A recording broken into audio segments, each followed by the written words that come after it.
Hello students, तो आज हम पढ़ने वाले हैं केमिकल बॉन्डिंग लेक्चर 8। देखो, पिछले लेक्चर में हमने पढ़ा था आयनिक बॉन्ड फॉर्मेशन। तो आयनिक बॉन्ड फॉर्मेशन में हमने एक टॉपिक देखा था lattice energy. Lattice energy required होती है आयनिक बॉन्ड फॉर्मेशन के लिए। और आपको बताया था कि जो डेल्टा एच लैटिस एनर्जी होती है, एंथैल्पी ऑफ लैटिस एनर्जी होती है, वो आयनिक बॉन्ड फॉर्मेशन के लिए हाई होना चाहिए। ठीक है। तो अब हम यहाँ पे देखने वाले हैं कि लैटिस एनर्जी एक्चुअली होता क्या है, और लैटिस एनर्जी से हम ये कैसे डिसाइड करते हैं कि आयनिक बॉन्ड फॉर्मेशन अच्छा होगा, या मतलब जो भी आयनिक स्ट्रेंथ होगी वो उस मॉलिक्यूल की ज़्यादा होगी। ठीक है। तो अब देखो, ionic energy sorry lattice energy actual में होता क्या है। सबसे पहले तो हम देखेंगे लैटिस एनर्जी होता क्या है। Lattice energy actually minimum energy होती है। ठीक है। ये क्या होता है, एक मिनिमम एनर्जी होता है, minimum energy, minimum required energy, minimum required energy to convert to convert one mole to convert one mole ionic solid to convert one mole ionic solid into its gaseous gaseous ion. ठीक है। Lattice energy क्या होता है कि minimum required energy to convert one mole ionic solid into gaseous. ठीक है। अब इसको हम एग्जांपल से समझेंगे। फॉर एग्जांपल NaCl है। ठीक है। NaCl का क्रिस्टल है, ये सॉलिड है। ठीक है। NaCl क्या है, NaCl का क्रिस्टल है। तो हमें, और ये वन मोल है। ठीक है। तो वन मोल NaCl को कन्वर्ट करने के लिए हम यहाँ पे हीट देंगे, मतलब एनर्जी देंगे। और एनर्जी देंगे तो ये कन्वर्ट होगा Na प्लस गैसियस फॉर्म में, और Cl माइनस गैसियस फॉर्म में। ठीक है। तो जितनी एनर्जी हम देंगे इसको ताकि ये कन्वर्ट हो जाए Na प्लस गैसियस में और Cl माइनस गैसियस में, इसी को क्या बोलते हैं, लैटिस एनर्जी बोलते हैं। ठीक है। अब देखो, आयनिक बॉन्ड में मैंने तुम्हें बताया था कि जब Na का फॉर्मेशन होता है, Na प्लस फॉर्मेशन कैसे करेंगे, पहले Na को क्या करेंगे, गैस में कन्वर्ट करेंगे सब्लिमेशन एनर्जी से। फिर आयोनाइजेशन एनर्जी से हम क्या करेंगे, आयोनाइजेशन एंथैल्पी से हम Na प्लस में कन्वर्ट करते हैं, और वो गैसियस होता है। और फिर Cl माइनस हम कन्वर्ट करते हैं। तो ये दोनों कन्वर्ट करने के बाद हम क्या बना रहे थे, NaCl। ठीक है। NaCl बना रहे थे। ठीक है। तो इसके लिए हमें क्या लग रहा था, लैटिस एनर्जी लग रहा था, एंथैल्पी ऑफ लैटिस एनर्जी। तो ये एंथैल्पी जो लग रही थी वो हमें क्या चाहिए थी, हाई चाहिए थी। फॉर एग्जांपल यहाँ पे देखो, गैसियस स्टेज है ना, तो गैसियस स्टेज से यहाँ पे NaCl सॉलिड स्टेट में बन रहा है, एक क्रिस्टल फॉर्मेशन कर रहा है। तो देखो वहाँ पे भी क्या होता था, लैटिस एनर्जी, यहाँ पे भी लैटिस एनर्जी। तो देखो इसको कहते हैं, जब NaCl वन मोल हो, ठीक है, वन मोल हो, और ये ब्रेक हो रहा है Na प्लस और Cl माइनस में। ठीक है। Na प्लस और Cl माइनस में। ठीक है। तो इसके लिए क्या हो रहा है, रिक्वायर्ड हो रहा है, मतलब एनर्जी हम इसको दे रहे हैं। ठीक है। बट अगर सपोज मान लो Na प्लस है और Cl माइनस है। ठीक है। Na प्लस और Cl माइनस, Na प्लस और Cl माइनस को जब हम कंबाइन करेंगे और ये सॉलिड में कन्वर्ट होगा, तो ये क्या करेगा, सॉलिड में NaCl सॉलिड में कन्वर्ट करेगा। तो क्या यहाँ पे क्या होगा, जो लैटिस एनर्जी होगी वो रिलीज होगी। समझ में आया। मतलब कि NaCl से Na प्लस और Cl माइनस में कन्वर्ट करने के लिए हमें एनर्जी देनी पड़ेगी, और Na प्लस और Cl माइनस से हमें, जब NaCl कन्फॉर्मेशन होगा तो क्या होगा, एनर्जी उसे रिलीज होगी। ठीक है। अब देखो, लैटिस एनर्जी से हम मेनली क्या डिसाइड करते हैं, स्टेबिलिटी ऑफ आयनिक क्रिस्टल। ठीक है। क्या डिसाइड करते हैं, स्टेबिलिटी ऑफ आयनिक क्रिस्टल। तो लिख सकते हैं stability of ionic crystal depend on lattice energy. किस पे डिपेंड करता है, लैटिस एनर्जी पे डिपेंड करता है। ठीक है। तो क्या होगा, स्टेबिलिटी ऑफ आयनिक क्रिस्टल जो डिपेंड करता है, तो स्टेबिलिटी किसके प्रोपोर्शनल होगी, stability directly proportional to lattice energy. मतलब जिस मॉलिक्यूल का लैटिस एनर्जी ज़्यादा होगा उसकी आयनिक स्टेबिलिटी क्या होगी, ज़्यादा होगी। ठीक है। आयनिक स्टेबिलिटी। अब देखो, लैटिस एनर्जी हम किसी मॉलिक्यूल में कैसे कैलकुलेट करते हैं। ठीक है। ये बहुत इंपॉर्टेंट है। तो factors affecting factors affecting lattice energy. देखो, हम बकवास की बातें नहीं करते हैं, बहुत सारे यूट्यूबर्स होते हैं फालतू की बातें इधर उधर की कहानियाँ बताएंगे और पढ़ाई की कम बात करते हैं। तो आपको सिर्फ वो चीज़ पढ़ना चाहिए जो एग्जाम में आता है। ठीक है। अगर वो पढ़ोगे तो एग्जाम में अच्छे स्कोर कर सकते हो। कोटा में बच्चे हाई स्कोर क्यों करते हैं, क्योंकि कोटा में फालतू की कहानियाँ नहीं सुनाई जाती, ये कर देंगे, वो कर देंगे, ये ट्रिक देंगे, वो ट्रिक देंगे। अरे भाई, जब तुम किसी चीज़ को डिटेल में पढ़ोगे ना, तो ट्रिक अपने आप क्रिएट कर लोगे। ठीक है। चलो देखो, फैक्टर अफेक्टिंग लैटिस एनर्जी। तो लैटिस एनर्जी के लिए फैक्टर्स कौन कौन से होते हैं, तो पहला होता है lattice energy directly proportional to positive charge और नेगेटिव चार्ज। पॉजिटिव चार्ज और नेगेटिव चार्ज के मल्टीप्लिकेशन से क्या होता है, लैटिस एनर्जी देखते हैं हम किसी मॉलिक्यूल का। ठीक है। ये डिपेंड करता है कि मॉलिक्यूल पे कितना पॉजिटिव चार्ज है, कितना नेगेटिव चार्ज है। ठीक है। हम इसको अप्लाई करके भी देखेंगे। ठीक है। अब यहाँ पे देखो, दूसरी कंडीशन होती है lattice energy inversely proportional to size of cation और साइज ऑफ एनायन। ठीक है। तो साइज ऑफ कटायन और साइज ऑफ एनायन की वजह से हम क्या देखते हैं, लैटिस एनर्जी देखते हैं। ठीक है। अब यहाँ पे क्या होना चाहिए, अब देखो दो कंडीशन है, इस दोनों कंडीशन में एक चीज़ अभी ध्यान रखो, ये दो कंडीशन दिए हुए हैं, इस दोनों कंडीशन में हमें जो चार्ज की जो ये है चार्ज चार्ज वाला फैक्टर जो है ये हमें डोमिनेंट होता है।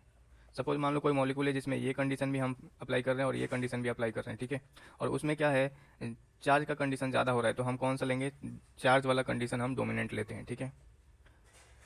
डोमिनेंट डोमिनेंट कैरेक्टर कौन सा है, चार्ज है, ठीक है। अब देखो ये कंडीशन क्या है, मतलब ये डिपेंड करता है साइज़ पे। ये क्या है, साइज़, मतलब साइज़ के इन्वर्सली प्रोपोर्शनल होता है लैटिस एनर्जी। ये सबको हम एग्जांपल के थ्रू समझेंगे, वो बेहतर तरीके से समझ आएगा, ठीक है। साइज़ मतलब क्या, इंटरमोलिकुलर डिस्टेंस, इसको लिख सकते हैं गैसियस लैटिस एनर्जी, ठीक है। अब देखो इस दोनों पॉइंट्स को हम क्वेश्चन के थ्रू अप्लाई करके देखेंगे, वो बेहतर तरीके से समझ में आएगा। चलो तो पहला एग्जांपल लेते हैं। इसमें हमें क्या करना है, फाइंड लैटिस एनर्जी ऑर्डर, ठीक है। तो चलो पहला एग्जांपल है के एफ, के सी एल, के बी आर और के आई। अब यहाँ पे देखो सब पे चार्ज क्या है, ऑलमोस्ट सेम है, मतलब के प्लस एफ माइनस, के प्लस सी एल माइनस, के प्लस बी आर माइनस, के प्लस आई माइनस, ठीक है। तो चार्ज सेम है, तो अब यहाँ पे हम क्या देखेंगे, साइज देखेंगे। साइज किसका, कटायन और एनायन का। तो कटायन का यहाँ पे साइज तो सबका सेम ही है। अब क्या देखेंगे, फिर एनायन का साइज देखेंगे, ठीक है। अब एनायन का साइज के लिए क्या होता है, इन्वर्सली प्रोपोर्शनल होता है। कटायन के साइज के भी इन्वर्सली प्रोपोर्शनल होता है, ठीक है। तो यहाँ पे क्या हो रहा है, कटायन एनायन का साइज बढ़ रहा है, तो एनायन का साइज बढ़ रहा है तो लैटिस एनर्जी क्या होगा, डिक्रीज होगा। यहाँ पे लैटिस एनर्जी क्या होगा, डिक्रीज होगा। क्यों डिक्रीज हुआ, क्योंकि एनायन का साइज बढ़ते गए, और साइज पे क्या होता है, कटायन और एनायन के साइज पे लैटिस एनर्जी इन्वर्सली प्रोपोर्शनल होता है, ठीक है। अब चलो दूसरा एग्जांपल देखते हैं। NaF, MgO, SCN, TiC, ठीक है। अब देखो यहाँ पे हम क्या देखेंगे, यहाँ पे आपको चार्ज भी दिखेगा और साइज भी दिखेगा, ठीक है। तो आपको ये डिसाइड करना है कि चार्ज के लिए चार्ज से हम इसको डिसाइड करें या फिर साइज से डिसाइड करें, ठीक है। तो सबसे पहले हम क्या ही चेक करते हैं, चार्ज चेक करते हैं, ठीक है। सबसे पहले हम क्या चेक करते हैं, क्योंकि डोमिनेंट कैरेक्टर कौन सी है, चार्ज है, ठीक है। तो देखो यहाँ पे क्या है, Na प्लस एफ माइनस, यहाँ पे क्या है, Mg plus two O minus two, SCN के पास क्या है, plus three minus three, TiC के पास क्या है, प्लस फोर माइनस फोर। अब देखो यहाँ पे चार्ज का जो चार्ज कैरेक्टर है, यहाँ पे चार्ज कैरेक्टर के डायरेक्टली प्रोपोर्शनल होता है लैटिस एनर्जी, पहला कंडीशन, ठीक है। तो यहाँ पे चार्ज का मल्टीपल क्या हो रहा है, इंक्रीज हो रहा है ना। इसमें माइनस प्लस प्लस और माइनस है, इसमें प्लस टू माइनस टू है, इसमें प्लस थ्री माइनस थ्री है, इसमें प्लस फोर माइनस फोर है। तो चार्ज वाला कैरेक्टर क्या हो रहा है, इंक्रीज हो रहा है। तो दूसरा चीज़ देखने की ज़रूरत है क्या, नहीं है, क्योंकि ऑलरेडी हम क्या मानते हैं, जो चार्ज वाला फैक्टर है वो डोमिनेंट होता है, ठीक है। तो इसलिए इसका आंसर क्या हो जाएगा, इसका आंसर हो जाएगा TiC का ज़्यादा होता है, फिर उसके बाद SCN का, फिर उसके बाद MgO का, और सबसे कम किसका, NaF का, ठीक है। समझ में आया इसमें कौन सा फैक्टर यूज़ किया, यहाँ पे हम लिख भी देते हैं। इसमें हमने क्या देखा था, साइज देखा था, ठीक है। अरे ऐसे लिख देंगे तो फिर समझ नहीं आएगा ना, फिर कंफ्यूज हो जाएगा बाद में कि इसमें कौन सा ऑर्डर देख रहे हैं, साइज का ऑर्डर देख रहे हैं, ठीक है। यहाँ पे हमने क्या लिखा, यहाँ पे लिखो lattice energy inversely proportional to size, ठीक है। और यहाँ पे क्या लिखा, lattice energy directly proportional to Z plus into Z minus, ठीक है। यहाँ पे हमने क्या देखा, Z प्लस और Z माइनस। अब देखो दूसरा एग्जांपल देखते हैं। थर्ड नंबर एग्जांपल है Na2S और MgCl2। अब यहाँ पे देखो फर्स्ट तो पहले हम चार्ज ही अप्लाई करते हैं, ठीक है। तो Na प्लस और S पे क्या है, माइनस टू, ठीक है। Mg प्लस टू और Cl माइनस। यहाँ पे देखो माइनस टू प्लस और प्लस टू माइनस, जब इस दोनों का मल्टीपल करोगे तो क्या होगा, ऑलमोस्ट इक्वल आएगा, ठीक है। तो जब ऑलमोस्ट इक्वल आएगा तब अब हमें क्या देखना पड़ेगा, अब हमें साइज़ देखना पड़ेगा, ठीक है। तो Na प्लस, पहले तो कटाइन की साइज़ देखेंगे, Na प्लस और Mg प्लस, Na प्लस और Mg plus to, Na plus और Mg प्लस टू में साइज़ किसकी ज़्यादा होगी, आपको पता है ये क्या है, प्लस में है और ये प्लस टू में है, तो साइज़ सबसे ज़्यादा किसकी होगी, Na प्लस की होगी, ठीक है। ये पीरियोडिक टेबल में आपने पढ़ा होगा। अब दूसरा किसकी साइज़ देखनी है, S माइनस टू और Cl minus. S minus two और Cl माइनस में किसकी साइज़ ज़्यादा होगी, ऑब्वियसली जिसकी चार्ज ज़्यादा है। तो यहाँ पे S माइनस टू की क्या होगी, साइज़ ज़्यादा होगी, ठीक है। अब हमने क्या साइज़ किसकी ज़्यादा किया, Na प्लस और S माइनस टू। तो देखो यहाँ पे Na प्लस और S माइनस टू दोनों की ही साइज़ ज़्यादा है, इसलिए इसका आंसर क्या हो जाएगा, Na2S, ठीक है। यहाँ पे समझ में आया कौन सा फैक्टर यूज़ किए, क्योंकि चार्ज तो ऑलमोस्ट सेम हो गया। तो चार्ज जब सेम हो गया तो कौन सा फैक्टर यूज़ करेंगे, साइज़ वाला फैक्टर यूज़ करेंगे, ठीक है। अब नेक्स्ट एग्जाम्पल देखते हैं। KBR, जितने भी हम एग्जाम्पल ले रहे हैं वो सब एग्जाम में पूछे हुए हैं और पूछे जा सकते हैं, और वो NCERT के एग्जाम्पल है, इसलिए आप ध्यान से सबको देखो, क्योंकि कोई भी चीज़ मैं बकवास नहीं बता रहा हूँ और बकवास चीज़ मैं पढ़ाता भी नहीं हूँ और फालतू टाइम पास के लिए कुछ भी कहानियाँ नहीं बताता हूँ, ये करूँगा वो करूँगा, ट्रिक बताऊँगा, इसका शॉर्ट ट्रिक बताऊँगा, लॉन्ग ट्रिक बताऊँगा। क्या ऐसा कोई चीज़ एग्जिस्ट नहीं करता भाई। नीट में तुम जाओगे ना तो वहाँ पे तुम्हें कंसेप्ट आना चाहिए, अगर कंसेप्ट आता है तो ये आपका नीट क्लियर होगा, नहीं आता है तो नहीं होगा, लिख के ले लो। तो यहाँ पे एग्जाम्पल देखते हैं, 4 नंबर है KBR, LIF और MGO। ठीक है। अब यहाँ पे हम सबसे पहले तो चार्ज फैक्टर अप्लाई करके देख लेते हैं। चार्ज फैक्टर K+BR-LI+F-MG+2 और -2। ठीक है। तो ऑब्वियसली तुमको दिख रहा है K+ और BR- और LI और F का जो चार्ज वाला फैक्टर है वो तो सेम है। ठीक है। तो इसमें तो हमें क्या, चार्ज फैक्टर से हम डिसाइड नहीं कर सकते, पर इसमें और इसमें हम चार्ज फैक्टर से डिसाइड कर सकते हैं ना। तो ये वाला फैक्टर हम चार्ज फैक्टर से डिसाइड किया और MGO का ज़्यादा होता है LIFO से। ठीक है। अब देखो LIF और KBR, इसमें इलेक्ट्रोनेगेटिविटी किसकी ज़्यादा होती है, फ्लोरीन की ज़्यादा होती है ना। ब्रोमीन से फ्लोरीन की ज़्यादा होती है, तो वैसे भी अगर आप देखना चाहो तो वैसे भी देख सकते हो, KBR और LIF में फ्लोरीन की इलेक्ट्रोनेगेटिविटी ज़्यादा होती है BR से, तो वो BR ये क्या होगा, LIF का ज़्यादा होगा। ठीक है। समझ में आ रहा है। अब इसका साइज़ भी देख सकते हो, साइज़ क्या है, K+ और LI+F-। ठीक है। ये यहाँ पे ये एग्जांपल हमेशा ध्यान रखो। ठीक है। अब साइज़ कैसे देखोगे, K+ और K+ और LI+, इसमें साइज़ किसकी ज़्यादा होती है, K+ की ज़्यादा होती है। ठीक है। और BR- और LI BR- और F-, इसमें साइज़ किसकी ज़्यादा होती है, BR- की। ठीक है। तो अब यहाँ पे देखो K+ और BR- की क्या हो रही है, साइज़ ज़्यादा हो रही है, पर इसकी लैटिस एनर्जी क्या है, कम है एज़ कम्पेयर टू LIF के। ठीक है। LIF की लैटिस एनर्जी क्यों ज़्यादा है एज़ कम्पेयर टू BR, तो यहाँ पे हम एक फैक्टर लगाते हैं, इलेक्ट्रोनेगेटिविटी डिफरेंस। क्या है, डेल्टा EN, क्योंकि LIF में फ्लोरीन क्या है, सबसे ज़्यादा इलेक्ट्रोनेगेटिविटी है एज़ कम्पेयर टू ब्रोमीन, इसलिए LIF की जो क्या होगी, वो लैटिस एनर्जी क्या होगी, ज़्यादा होगी एज़ कम्पेयर टू KBR। ठीक है। चलो नेक्स्ट एग्जांपल देखते हैं। 5 नंबर एग्जांपल है BeSO4 MgSO4 CaSO4 Ca2SO4, नहीं Ca2SO4 नहीं होता एक्चुअली, CaSO4, उसके बाद होगा SrSO4 और BaSO4। ठीक है। तो अब यहाँ पे देखो एनायन तो यहाँ पे सब सेम है, SO4-, यहाँ पे एनायन तो सबके सेम है, SO4-, SO4-2, SO4-2, SO4-2, SO4-2, SO4-2। ठीक है। पर यहाँ पे देखो कटायन क्या है, अलग अलग है। और ये क्या है, अल्कली अर्थ मेटल। तो जैसे जैसे हम डाउनवर्ड जाते हैं, साइज़ इंक्रीज होता है, तो बेरिलियम का साइज़ छोटा होता है मैग्नीशियम से, तो जैसे जैसे साइज़ बड़ा होगा, क्या होगा, लैटिस एनर्जी कम होती जाएगी। इसलिए इसका ऑर्डर क्या होगा, जैसे जैसे साइज़ बढ़ते जाएगा लैटिस एनर्जी कम होती जाएगी। ठीक है। ये तो बहुत ईजी था ना।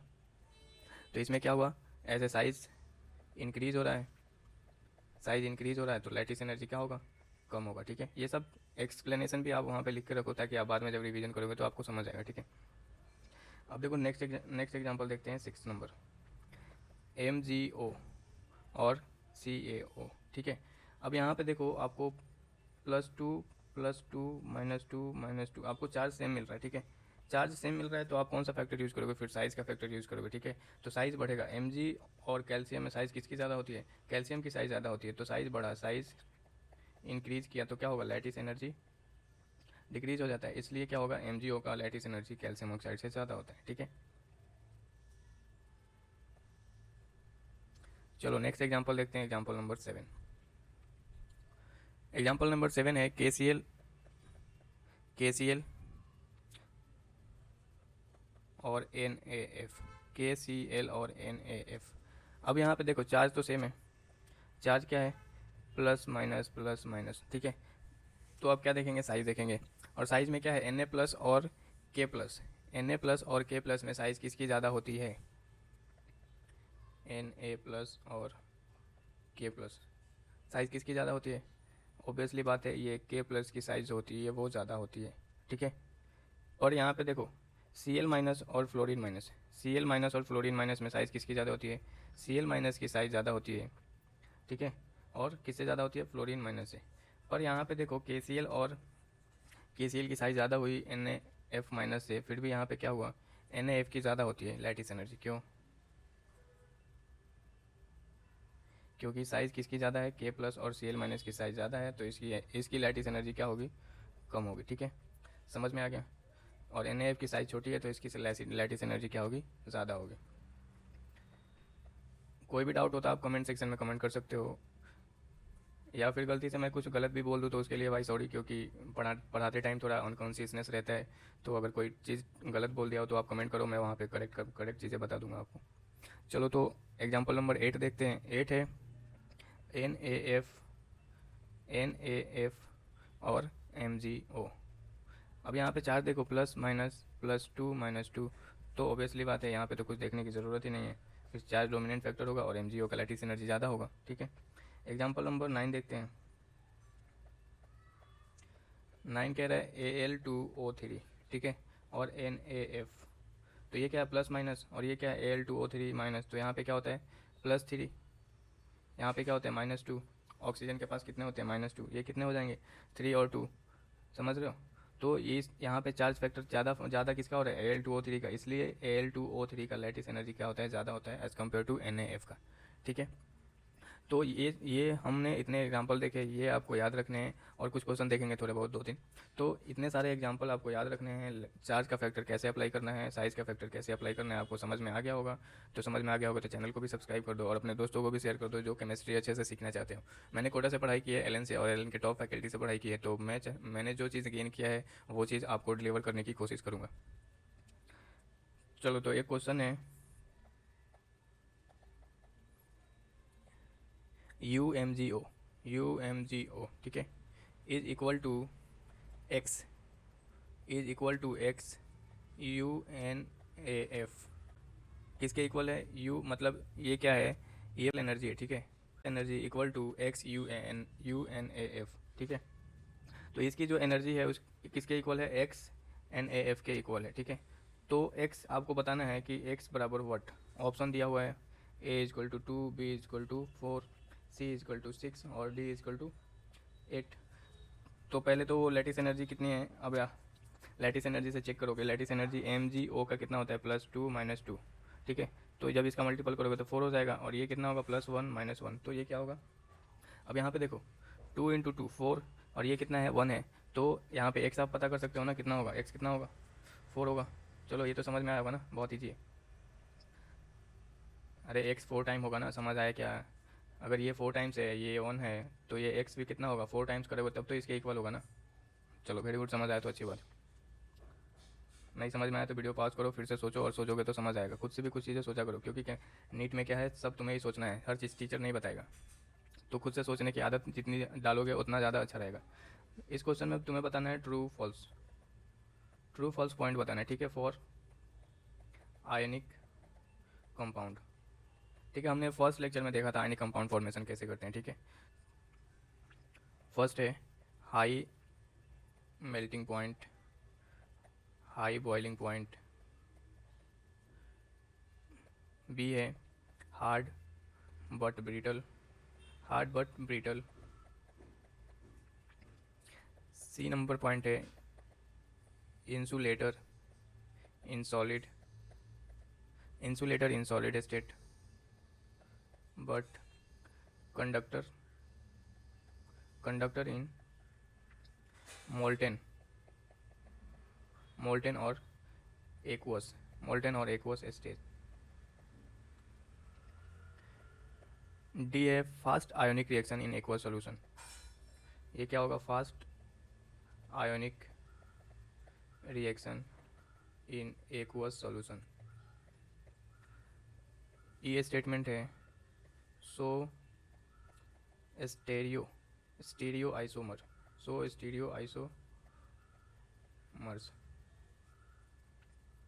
अब इसमें से आपको राइट और रॉन्ग बताना है, ट्रू और फॉल्स बताना है। तो देखो फर्स्ट क्या होता है, हाई मेल्टिंग पॉइंट और boiling point. Obviously ionic compound होते हैं, इसके हाई मेल्टिंग पॉइंट और बॉइलिंग पॉइंट होते हैं as compare to covalent bond, और जो बाकी के जितने भी बॉन्ड है उन सबसे क्या होते हैं, हाई मेल्टिंग पॉइंट और बॉइलिंग पॉइंट होते हैं। ठीक है, आयनिक क्रिस्टल क्या होता है, हार्ड होता है। ठीक है, हार्ड होता है बट क्या होता है, ब्रिटल होता है।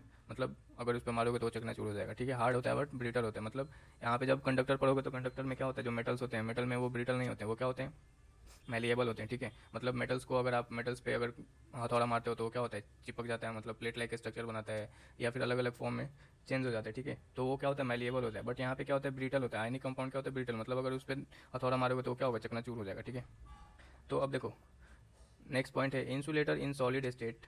मतलब जो आयनिक कंपाउंड होते हैं वो इंसुलेटर होते हैं सॉलिड स्टेट में, बट कंडक्टर इन मोल्टेन और लिक्विड स्टेट। तो ये क्या होता है, ये बात सही है। सही क्यों है, क्योंकि सपोज मान लो NaCl है, NaCl है, तो ये जब सॉलिड है तो ये एक्वा सोल्यूशन में किस में ब्रेक हो जाएगा, Na प्लस और Cl माइनस में, मतलब आयंस में ब्रेक हो जाएगा। जब पर सॉलिड स्टेट में ब्रेक होगा क्या, नहीं होगा। ये क्या होगा, मोल्टन और एक्वस स्टेट में आयन में कन्वर्ट हो जाएगा। तो जब आयन में कन्वर्ट हो जाएगा तो क्या होगा, ये एज ए कंडक्टर बिहेव करने लगेगा, ठीक है। अब देखो ये क्या कर रहा है, fast ionic reaction in aqueous solution. Obviously बात है, अगर एक्वस सोल्यूशन होगा तो आयनिक कंपाउंड क्या होगा, अपने आयन में ब्रेक हो जाएंगे। जैसे for example NaCl Na plus और Cl माइनस में इजीली ब्रेक हो जाएगा एक्वस सोल्यूशन में, इसलिए ये रिएक्शन क्या होगा, फास्ट होगा, ठीक है। नेक्स्ट पॉइंट ये भी सही है। नेक्स्ट पॉइंट है सो आइसो स्टीरियो आइसोमर्स, ठीक है। तो यह क्या करता है, जो आयनिक कंपाउंड होता है वो स्टीरियो आइसोमर शो नहीं करता है, ठीक है। वो स्टीरियो आइसोमर शो नहीं करता, ठीक है। तो ये आयनिक कंपाउंड के कुछ फीचर्स हैं, ये फीचर्स आपको याद रखने हैं, ठीक है। ट्रू और फॉल्स के माध्यम से मैंने ये क्या बताए हैं, आयनिक कंपाउंड के फीचर्स बताए हैं, तो ये सारे फीचर्स आपको ध्यान रखने चाहिए, ठीक है। समझ गए ना। चलो तो अब दूसरा क्वेश्चन देखेंगे। नेक्स्ट क्वेश्चन है which of the following so conductivity और तुमको कुछ एग्जांपल दिए जा रहे हैं, उसमें तुम्हें बताना है कि which of the following show conductivity, ठीक है। पहला एग्जांपल है AlF3 और ये क्या कौन से कंडीशन में है, मोल्टेन कंडीशन में, मोल्टेन, ठीक है। दूसरा एग्जांपल है AlCl3। तीसरा एग्जांपल है HCl और कौन सा है, लिक्विड है, ठीक है। चौथा एग्जांपल है Na सॉलिड। पांचवा एग्जांपल है H2SO4 एक्वस। सिक्स्थ एग्जांपल है NaNO3 सॉलिड। सेवेंथ एग्जांपल है KNO3, ये एक्वस है। एट्थ नंबर एग्जांपल है MgCl2 aqueous. Ninth number example है CH3OH एक्वस। 10th एग्जांपल है CuSO4 5H2O और 11th एग्जांपल है ग्रेफाइट सॉलिड, ठीक है। और 12th नंबर एग्जांपल है AlCl3 एक्वस, ठीक है। तो ये 12 एग्जांपल आपको मैंने दिए हैं, इसमें से आपको डिसाइड करना है कि कौन सा कंडक्टिविटी शो करेगा और कौन सा नहीं करेगा, ठीक है। उसके आपको रीज़न भी पता होना चाहिए, ठीक है। तो ये आप होमवर्क है, ये आप ट्राई करो और कमेंट करो सबके आंसर क्या होंगे, और अगले लेक्चर में हम इसके आंसर भी समझेंगे और दूसरा हम टॉपिक स्टार्ट करेंगे, ठीक है। दूसरा टॉपिक भी आयनिक रिएक्शन से ही रिलेटेड है, बट उसका नाम है आइसोमॉर्फिज्म, ठीक है। आयनिक कंपाउंड से ही रिलेटेड है और वो क्या है, आइसोमॉर्फिज्म। तो उसको हम नेक्स्ट लेक्चर में पढ़ेंगे और ये लेक्चर थोड़ा थोड़ा छोटा छोटा करके पढ़ेंगे। इससे क्या होगा कि आप अच्छे से पढ़ाई करोगे और अच्छे से रिवीजन भी करोगे और तुम्हें समझ में भी आएगा थोड़ा थोड़ा चीज़ें। एक ही दिन क्या होगा, बहुत सारा पढ़ लोगे तो फिर क्या होगा, चीज़ें समझ में भी नहीं आएगी और रिवीजन भी नहीं हो पाएगा, तुम्हें याद भी नहीं हो पाएगा और बहुत सारा कन्फ्यूजन क्रिएट हो जाएगा, ठीक है। इसलिए कोशिश करो थोड़ा थोड़ा ही पढ़ाई करो, ठीक है। तो चलो इस चैनल को सब्सक्राइब करो। चैनल का नाम है @concept of NEET without space. अगर टाइप करोगे यूट्यूब पे तो ये चैनल आ जाएगा @concept ऑफ नीट। यहाँ पे केमिस्ट्री जो है वो आप नीट के लिए, जेई के लिए और IIT के लिए भी यूज़ कर सकते हो। और यहाँ पे जो भी बच्चे हैं आपको नीट, जेई, IIT के, उनको केमिस्ट्री के लिए आप ये चैनल सेंड कर दो और सब्सक्राइब करो, लाइक करो, और जितना लाइक शेयर सब्सक्राइब करोगे उतना ही अच्छा होगा। All the best of all of you.